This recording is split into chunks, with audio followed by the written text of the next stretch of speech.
बरेच शेतकरी जे काही पाणी देत असतात तर त्या पाण्यासोबत अतिरिक्तची खतं गेल्यामुळे त्या पाण्याचा पण काही प्रॉपर्टी चेंज होतात का? म्हणजे बरोबर. पाण्याचं जे काही जसं जमीन खराब होती तर ती खत तिथं राहिल्यानंतर होईल, परंतु देत असताना पाण्यासोबत त्याचं प्रमाण जर आपण योग्य नाही राखलं तर त्या पाण्यावर काय त्याचा परिणाम होतो? बल्क फर्टिलायझर जर असेल तर क्लोराईडचं प्रमाण जास्त असतं, सोडियमचं काही याच्यामध्ये प्रमाण जास्त असतं.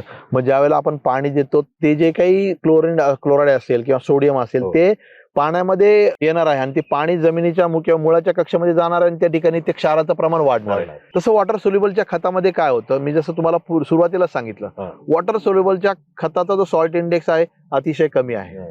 जसं बल्क फर्टिलायझर पोटॅशियम क्लोराईडचा सॉल्ट इंडेक्स 116 आहे, तो जर तुम्ही वॉटर सोल्युबल फर्टिलायझरचा जर घेतला तर तो 25-30च्या कमी आहे, खूपच कमी आहे. सोडियम असेल किंवा क्लोराईड असेल, सल्फेट असेल, सल्फाईड असेल, अशी जी काही क्षार आहेत जे तुमच्या पाण्याला पण हानिकारक असेल किंवा जमिनीला पण हानिकारक असेल ते वॉटर सोल्युबल खतामध्ये नाही. म्हणून पाण्याबरोबर जी वॉटर सोल्युबल खतं जातील ते जर कमी प्रमाणामध्ये जर केलं तर निश्चितच पाण्याला काही प्रॉब्लेम होणार नाही आणि तुमच्या पिकाला किंवा जमिनीला काही प्रॉब्लेम होणार नाही.